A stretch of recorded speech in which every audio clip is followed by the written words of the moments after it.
What's up, YouTube? Basically doing this video because I'm having this issue with this no spark condition and also a fuel condition where I'm not getting fuel. This is a 1994 Lincoln Town car with the 4.6 liter train motor. Also it has 156,000 miles on it. So I'm not making this video to ask for any help because I already know what I'm doing. I'm basically making this video because I saw this YouTube video. This guy had this video, it was called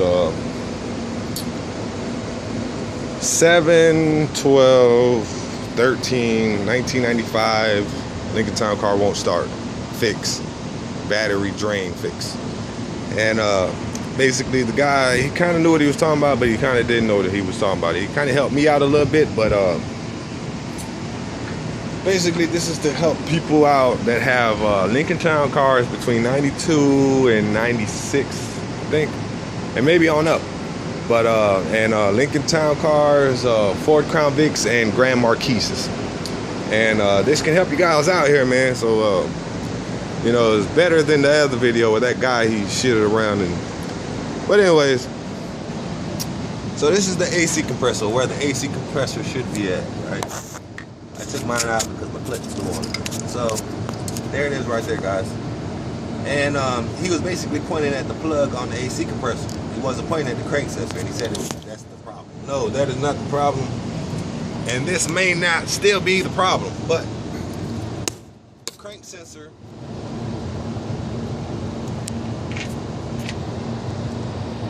is right there, guys. Yeah, see the plug? It goes up.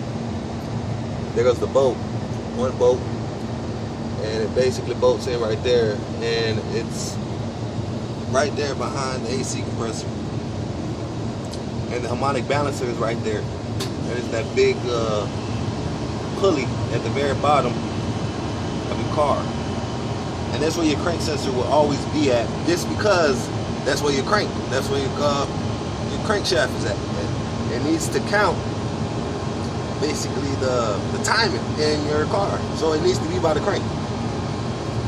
So yeah, I replaced that, you know, watching his video, maybe thinking it could help me out, and it didn't. It didn't actually. And so he was also talking about how his relay had this issue where you would have to swap out the relays. Well, the guy that owned it before me, he was the second owner on the car.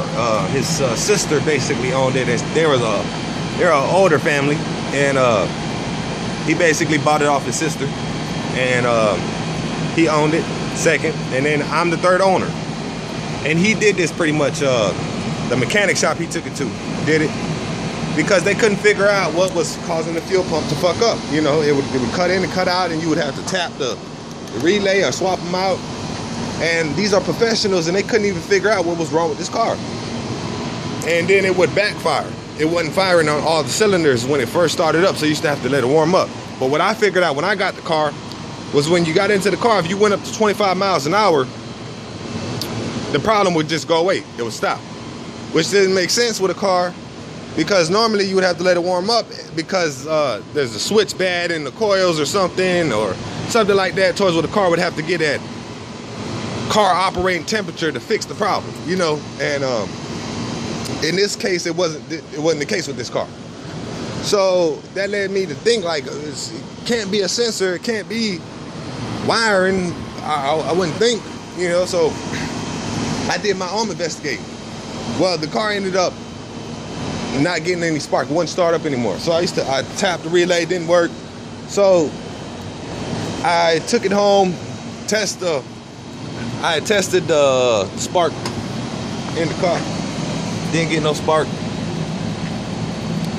So I wasn't getting no spark in this coil. And also there's a coil on this side. I wasn't getting any spark. And I tested it with this, you know, I basically stuck the test light in there, you know, and they say if I saw an arc, you know, arc from here, I knew it worked, but it didn't arc. And don't shock yourself, you know.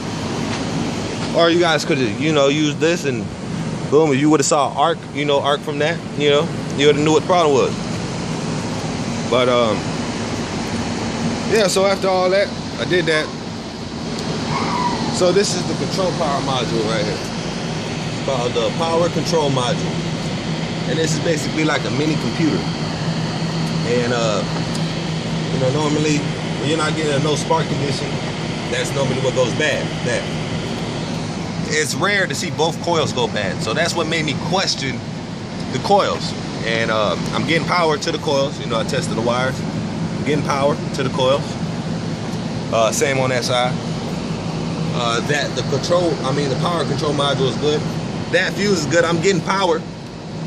You know, I jumped off this is power for the fuel pump, and the pink one. I jumped it off with a paper clip or a wire. Pretty much, I just jumped it off, and the fuel pump kicked on. So I know it's not a wiring problem. The relay tries to click on. So. And I'm not getting any spark, so that didn't make sense to me. And the wire is good, and then the power controls module is good. So what else controls all that? The PCM, which brings me to that. PCM, guys. You know, I done did all this testing, you know, and it led me to this. This is what got to be wrong with it. Bad PCM. PCM's right here though. You know, basically take off these two bolts, one here at the bottom, one here at the top, and you take that bolt off in the middle and pull this out, and then go inside, pull this off, boom, and that's it. The reason that it led me to this, guys, is because, you know, the guy that had it before me, he took it to a lot of shops. The shops couldn't figure out, you know, what was going on with this relay, why you used to have to surge it. And also with the way it used to start up in the beginning. So the thing that controls all that is this, guys. This is what the computer. The computer controls all that. It controls the gas. It controls spark. So if this goes bad, it's gonna make all that stuff haywire. And I'm surprised nobody went to this at first. Why? But you know, they say that it's rare for a PCM to go bad. Yeah, which is true. You know, a car computer to go bad is rare, man. And I looked inside, and there's no obvious signs of anything wrong with it. You know, there's no burns, there's nothing broken. So, you know, that probably, somebody probably did go inside of it and was like, oh, ain't nothing wrong with it. I ain't see no burnt. But this is the problem. Got to be the problem. There's nothing else that's causing it. So the wire is good. Power control module is good.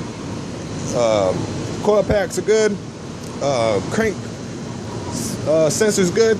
Cam sensor's good, which is right there. You know, but the cam doesn't control spark. You know, the crank sensor does. All that's good. You know. What else could the problem be, guys? This. And from what I found out, I asked around, and I talked to an old Ford tech at Bennett Supplies, car supplies. Bennett Supplies, car supplies. But yeah. And he basically told me, yeah, man, basically 92s all the way up to 2002 or 2001s. The Ford PCMs used to go bad on the Lincoln Town cars, Ford Crown Vics, and Mercury Grand Marquises. These go bad. And they don't know why, because on the Mustangs, they had the 4.6 liter, and the computer never went bad on those, but apparently the computer goes bad on them, guys. So, yeah, and that's the part number right there. You know,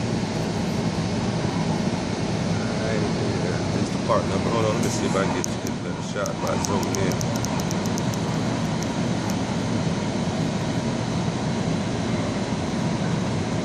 See, that's the part number. And you can see my years when it was made.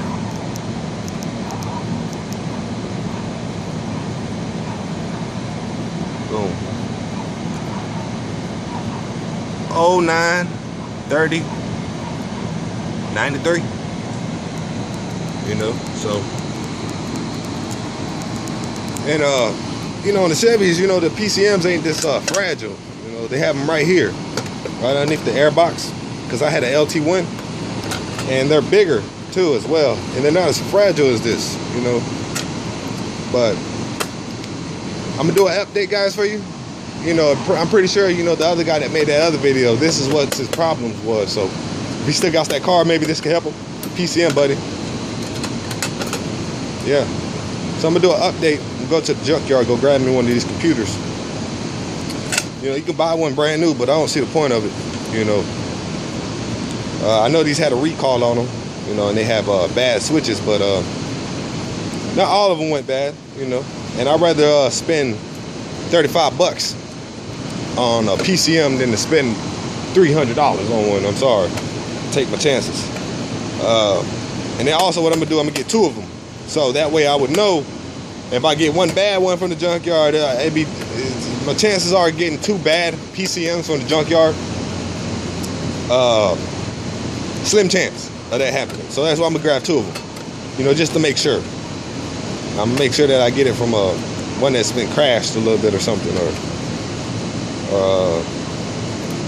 something that had a problem, not a mechanical problem. Because if it's all sounding good like mine, I don't really want the PCM then. I want something that's maybe been crashed or something on the side, because at least I know that it's in the junkyard because it got crashed and it wasn't the PCM.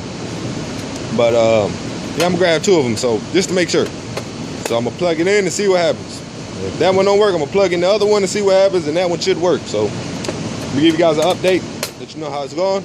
So look out for the part 2. But this applies for 1992s through 96 and maybe up.